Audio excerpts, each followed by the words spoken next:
Olá! Hoje a gente vai mergulhar na grande história da redenção de um jeito um pouco diferente. Vamos fazer isso através do simbolismo de três animais bem específicos.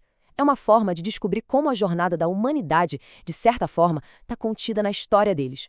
Pois é, e se fosse possível contar a história inteira da Bíblia só com esses três animais? Um leão, um cordeiro e uma pomba. Essa é a pergunta que vai guiar nossa análise. Pode até parecer simples demais, né? Mas esses símbolos guardam as chaves para a gente entender a jornada humana, desde o início perfeito até a redenção final. Então, o que a gente vai fazer é traçar essas três narrativas, do Jardim do Éden até o Apocalipse, e a figura de Cristo vai ser a nossa chave para decifrar o que cada animal significa. É a saga do poder que foi perdido, do sacrifício que restaura tudo e, finalmente, da paz que se torna real. Ok, vamos começar. A nossa primeira história é como o rei da selva, o leão. O foco aqui é o poder, o domínio, e como tudo isso se perdeu no caminho. Olha só que interessante a dualidade do leão. No começo, lá no Éden, o rugido dele era parte da harmonia da criação, simbolizava uma autoridade que vinha de Deus. Mas, depois da queda, esse símbolo se distorceu completamente. O rugido passou a ser o do orgulho humano, dos impérios ferozes que só queriam poder para si. E essa frase, meu rugido basta, ela captura perfeitamente essa voz do orgulho. É a voz de reis, como Nabucodonosor, que, ficaram embriagados com o próprio poder. Acreditavam que a força deles era absoluta, era tudo o que precisavam, ignorando completamente o verdadeiro leão. E qual foi a consequência disso tudo? Bom, o livro de Daniel, lá no capítulo 7, descreve impérios como a Síria e Roma como se fossem bestas ferozes. A questão central é essa. Sem a liderança do verdadeiro rei, o poder humano, que era simbolizado pelo leão, vira uma fera irracional. E uma fera que, no fim das contas, devora a si mesma. E é aqui que a narrativa do leão encontra sua redenção. Lá em Apocalipse, Cristo é revelado como o leão vitorioso.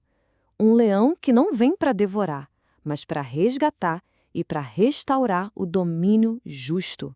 O poder finalmente volta para o seu devido lugar. Agora, vamos para o nosso segundo animal e ver como essa história continua a se desenrolar.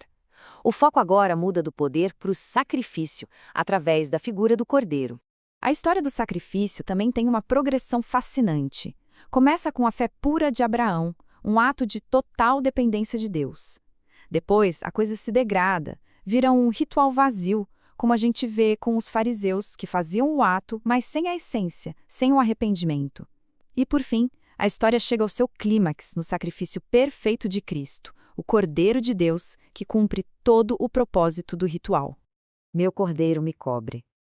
Essa era a mentira sutil que muitos contavam para si mesmos.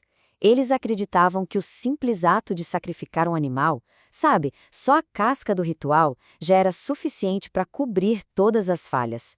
Era uma Páscoa que não libertava de verdade, um eco vazio da promessa de redenção.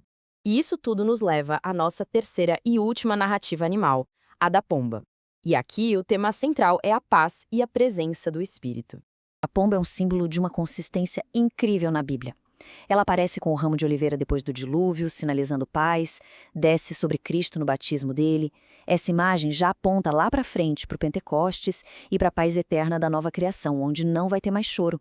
A pomba sempre guia a gente de volta ao Pai. Bom, agora que a gente já explorou cada animal separado, vamos juntar todas as peças do quebra-cabeça.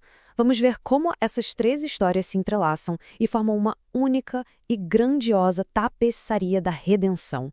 Essa tabela resume tudo e nos mostra a história completa. O leão representa o poder, a força do pai. O cordeiro encarna o sacrifício do filho. E a pomba? A pomba simboliza a paz, a presença do Espírito. Então, o que a gente percebe é que não são três histórias separadas, mas uma só, vista através de uma lente trinitária. Então, resumindo a ópera, o que temos é a história de um rugido vazio de orgulho humano que é silenciado pelo sangue de um sacrifício perfeito. E esse sacrifício, por sua vez, abre caminho para que as asas da paz restaurada nos levem de volta para casa. Uma narrativa completa, amarradinha. E a gente termina com essa reflexão. Se símbolos tão antigos como o leão, o cordeiro e a pomba podem carregar uma história tão profunda sobre o poder, sacrifício e paz, Que histórias será que os símbolos que vemos no nosso mundo hoje estão contando? Fica aí a provocação. Vale a pena pensar nisso.